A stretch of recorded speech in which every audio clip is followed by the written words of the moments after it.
In nature, survival doesn't belong to the strongest. It belongs to the one who sees the strike coming first. And in human society, the most dangerous blow isn't the one you can't dodge. It's the handshake you didn't see hiding a knife. I learned that lesson the hard way. At 27, I signed what I thought was the biggest contract of my career. The other party smiled, shook my hand, looked me straight in the eyes. Everything about them told me I could trust them. 3 months later, I lost the contract, lost the deposit, and worst of all, I lost faith in my own ability to read people. That was the day I realized a cold truth. In the game of life, you are either the predator or the prey. If you're not watching them, they're watching you. If you can't read them, they will read you. The problem is, most of us are taught to be good before we're taught to be aware. We trust words. We trust smiles. We trust the beautiful stories people tell us, forgetting that every predator in nature has mastered one skill: camouflage. They won't pounce right away. They'll smile. They'll listen. They'll make you feel safe until you're exactly where they want you. But here's the part almost no one tells you. Predators aren't born with sharper eyes. They train them. And you can too. In the next few minutes, I'm going to show you how to see through the predator's lens. The eyes that no one can lie to. The eyes that catch the truth before a single word is spoken. You'll learn to spot the signals they leak in a fraction of a second, to read the silences that reveal more than their sentences, and to catch the tiny actions they never think you'd notice. Because once you see it, you can't unsee it. And the only question left will be, will you use it to defend yourself or to control the game? The first shift you have to make as a predator is simple. Stop listening to what they say first. Watch what their instincts do. Every animal in nature has a survival tell. A rabbit freezes when it senses a hawk. A deer's ears twitch before it bolts. Humans? We're no different. We just dress our instincts in expensive clothes and polite words. When someone feels exposed, even for a split second, their body reacts before their brain has time to cover it up. The micro-tightening of the jaw, the split-second pause before answering, the way their pupils contract when you touch a subject they'd rather avoid. You've seen it before. You just didn't realize you were seeing it. That coworker who smiled and said, "Yeah, I'm totally fine with the new changes," but gripped their coffee cup so hard you thought it might crack. That friend who swore they were over their breakup, but their eyes darted toward the floor the moment their ex's name came up. Retention. Hook. They didn't need to say a word. Their body had already confessed. And once you start catching these tells, you'll see confessions everywhere. The predator's lens doesn't just look, it locks on. When you're in a conversation, widen your awareness. Watch their shoulders when you challenge them. Notice if their breathing changes when you shift the topic. These are not random twitches. These are the heartbeat skips of a nervous prey. And here's the truth. People can rehearse their sentences for days, but they cannot rehearse the speed of their blink when they feel threatened. They cannot hide the shallow breath of someone protecting a secret. And the moment you spot it, the exact frame where their mask slips, is the moment you gain the advantage. And we're only getting started, because the next weapon in your arsenal doesn't involve looking at all. Here's a truth most people miss. Predators don't chase the prey, they wait. The same principle applies when you're reading someone. Most people are so desperate to fill silence that they'll tell you exactly what you need to know, if you can resist the urge to jump in. Think about the last time you asked someone a direct question, and they paused. If you're like most people, you probably filled that pause with more words, more explanation, maybe even an escape route for them. That's a mistake. A predator knows. The longer the pause, the more the prey's mind races. In negotiations, I've seen million-dollar deals flip in my favor because I asked a single question and then said nothing. The other person started talking to fill the dead air, giving me details I wasn't supposed to know, numbers, weaknesses, timelines, all because they couldn't handle the silence. Retention. Hook. Silence is not empty. Silence is pressure. And most people will do anything to make that pressure stop, even hand you the truth on a silver platter. Here's the tactical move. Ask a question that forces them into self-reflection, something they can't just answer on autopilot. Then lock eyes, stay still, and let the silence stretch just beyond what feels comfortable. They'll feel it. They'll squirm. And in that squirm, you'll see where the truth leaks out. This isn't about intimidation. It's about patience. Predators aren't always the ones who pounce first. They're the ones who make the prey reveal its position. And when you've mastered silence, the next step is even deadlier, because it lets you read someone before they even realize you're watching. Here's something most people never think about. The moment someone starts defending themselves before you've even attacked, they've already told you where to aim. Preemptive defense is when a person starts explaining, justifying, or over-clarifying something you never questioned. It's the employee who starts with, "I wasn't late because I'm lazy, before you even mention their arrival time.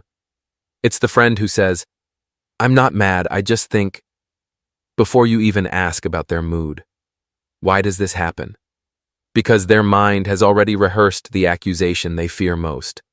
They're answering the question you didn't ask, the question they've been asking themselves. And when you catch someone answering questions you never asked, you're not hearing a story. You're hearing a confession. Here's how predators use this. In conversation, make neutral observations. Don't accuse, don't corner. Instead of, "Why are you late?" say, "I didn't expect to see you this early." If there's something they're hiding, they'll rush to fill in the missing accusation. Their words will reveal exactly where they feel vulnerable. And remember, it's not just what they say, but how fast they say it. The speed, the pitch change, the way their hands move. These are all tells. Preemptive defense is like a flare in the dark. It tells you there's something out there, and if you keep your eyes on it, you'll know exactly where to strike. Now imagine stacking all three of these skills: instinct reading, strategic silence, and catching preemptive defenses. By this point, you're not just observing people, you're hunting them.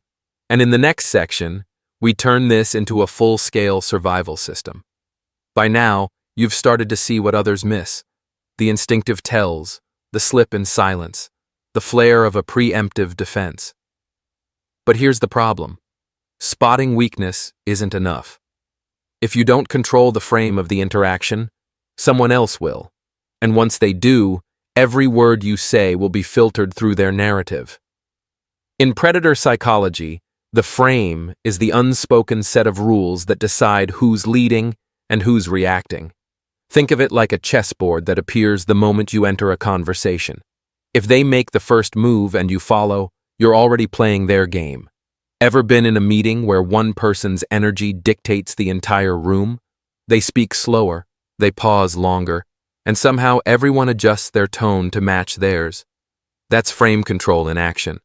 They've set the pace, the vibe, and the direction without saying, "I'm in charge." And here's the dangerous truth. Once the frame is set, even the smartest person in the room can be manipulated without realizing it. So how do you claim the frame? Start with presence before speech. When you enter a space, don't rush to greet or explain. Pause. Let your eyes scan the room. Position yourself where you can see everyone. Predators never sit where they can be blindsided. When you speak, make your first words define the tone, not with aggression, but with certainty. For example, instead of answering the first question thrown at you, redirect. Before we start, let's make sure we're talking about the same goal. In one move, you've shifted the topic, established authority, and made them play inside your frame. The more you control the frame, the less you have to fight for influence, because you've already set the rules of engagement. And when you combine frame control with what's coming next, the ability to plant doubt without saying a word, you move from predator to ghost. A predator doesn't always win by striking harder. Sometimes they win by making the prey question its own footing. And in social strategy, the cleanest way to do this is to plant doubt so subtly that the other person thinks they arrived at it themselves. Direct confrontation has a problem.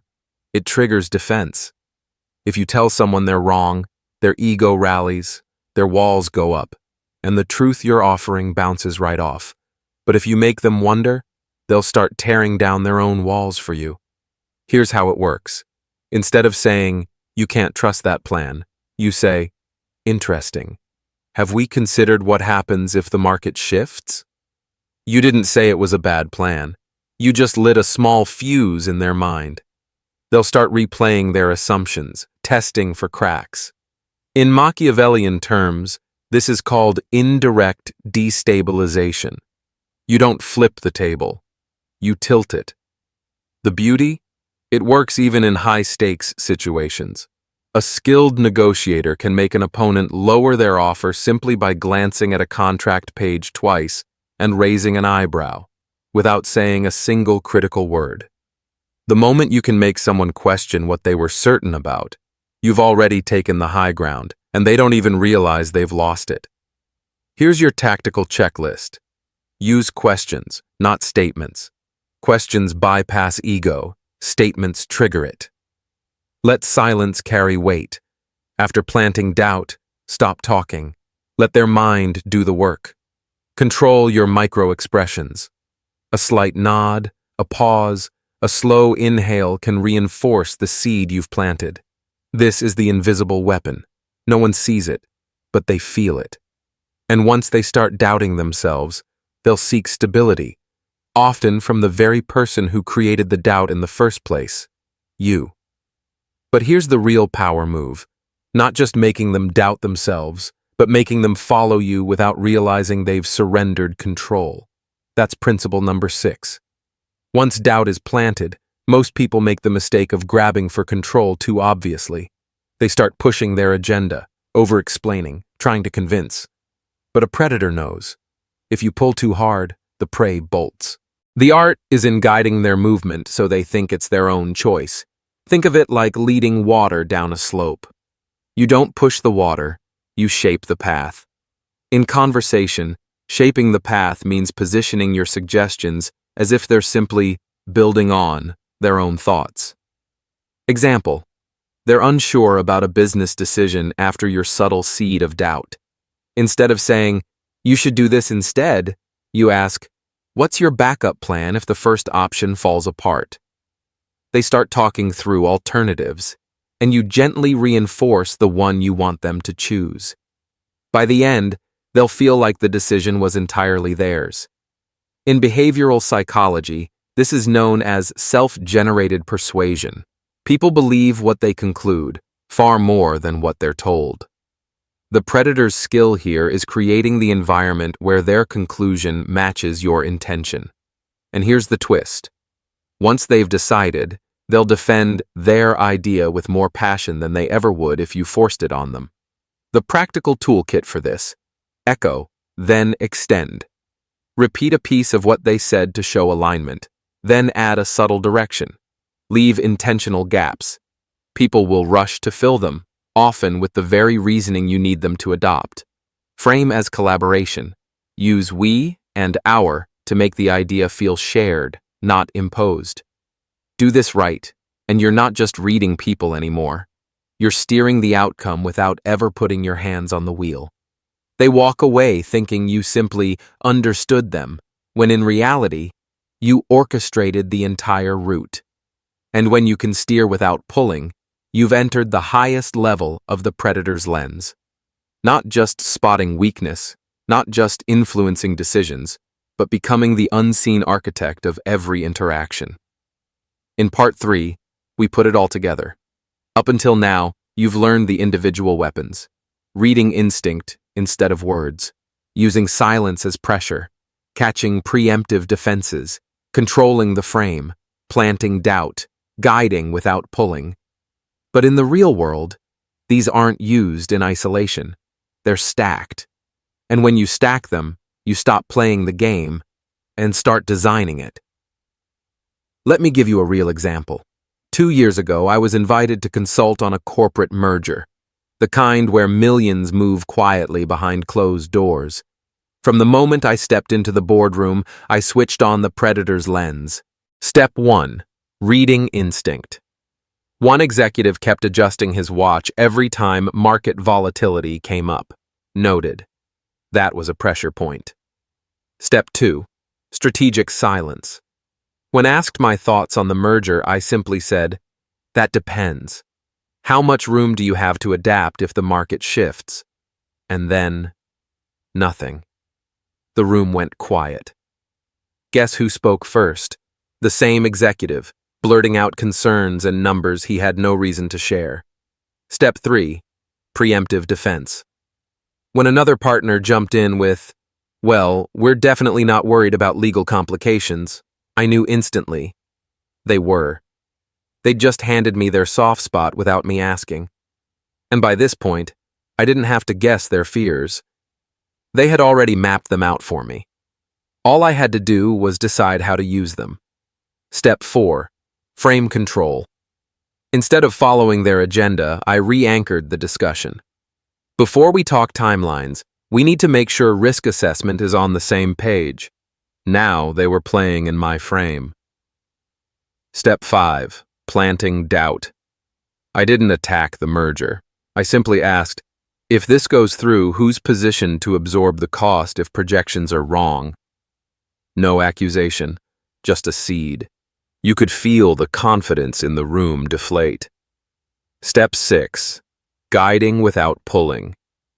As they scrambled to address the what-ifs, I reinforced the one contingency plan that aligned with my client's interests, without ever saying, "This is the plan you should choose." By the end of the meeting, they had convinced themselves it was their idea all along. That's the predator's lens at work. Not magic, not manipulation for its own sake, but structured observation and influence, layered so seamlessly that the other side feels like you've simply understood them. And here's where it gets dangerous, because once you know how to run this sequence, you can use it to protect yourself or to dominate every interaction you walk into. In the next segment, I'll show you how to make sure you stay on the right side of that line. When you hear the word predator, it's easy to think of exploitation. The corporate shark, the political manipulator, the con artist smiling while they strip someone of everything they have. That's one kind of predator, but there's another. The one nature actually respects. The guardian predator. The lioness that hunts not for sport, but to feed and protect her pride. The predator's lens is a double-edged weapon. Yes, it can be used to control, to dominate, to strip people of power. But it can also be used to shield yourself from those very tactics, and to protect the people who trust you from being blindsided. Here's the reality. In today's world, you're already being observed, read, and influenced every day. Salespeople use it. Politicians use it. Even friendly colleagues use it to climb over you. So the real question isn't, should you use the predator's lens? It's, will you recognize when it's being used against you? And here's the safeguard. Every time you deploy one of these principles, reading instinct, controlling the frame, planting doubt, ask yourself 2 questions. Does this protect or harm the trust I'm building? Would I be comfortable if this interaction were fully transparent? Because the predator's lens is not about destroying people. It's about clarity. Clarity about what's really being said. Clarity about hidden motives. Clarity about the battlefield you're standing on, so you can choose your next move with precision instead of reacting in ignorance. The truth is, when you use it with integrity, people will actually feel safer around you. They'll sense that you're not just hearing them, you're seeing them, and you're not letting their blind spots hurt them. And when you become that person, the one who sees through the noise, through the masks, and still chooses to protect, you stop being just another player. You become the one they quietly follow. In the final segment, we'll lock this into a repeatable system you can carry into every room, every deal, every conversation. By now, you've seen how each piece works. Read the instinct, not the words. Use silence as pressure. Catch preemptive defenses. Control the frame. Plant doubt without confrontation. Guide without pulling. But the real power isn't in knowing these principles separately. It's in stringing them together into a flow you can run on autopilot, so you're never caught off guard again. Here's the sequence. Step 1. Scan. The moment you enter the room, widen your awareness. Who's calm? Who's fidgeting? Who owns the space without speaking? Step 2. Test. Drop in a neutral comment or light challenge. Watch for micro-expressions and sudden changes in breathing or tone. Step 3. Pressure. Apply strategic silence. Let the weight of the pause force the truth to surface. Step 4. Anchor. Take control of the frame. Redirect the topic to your domain. Step 5. Tilt. Plant a subtle question that seeds doubt in what they were sure about. Step 6. Steer. Let them find the decision you already wanted them to make. Run this sequence enough times, and it becomes instinct. You'll stop second-guessing yourself because the signals will start lighting up in real time. You'll walk into any interaction knowing exactly where you stand and how to move the pieces. And here's the part no one expects. When you use this system well, people don't walk away feeling manipulated. They walk away feeling understood. That's the paradox of the predator's lens. The sharper your vision, the calmer your presence becomes. Because you're not scrambling to defend yourself. You're not guessing at motives. You see it all, and you decide what to do next. So here's my challenge to you. The next time you talk to someone, a coworker, a friend, even a stranger, don't rush to speak. Watch, listen, spot the instinct, catch the silence, notice the preemptive defense. Then choose your frame, plant your doubt, and guide without pulling. If you master this, you won't just survive the social battlefield. You'll own it. If you want to go deeper into advanced influence psychology and the high-level strategies that Machiavelli, Sun Tzu, and modern behavioral science agree on, subscribe now. Because this was just the foundation. The next videos will turn this lens into a weapon no one sees coming.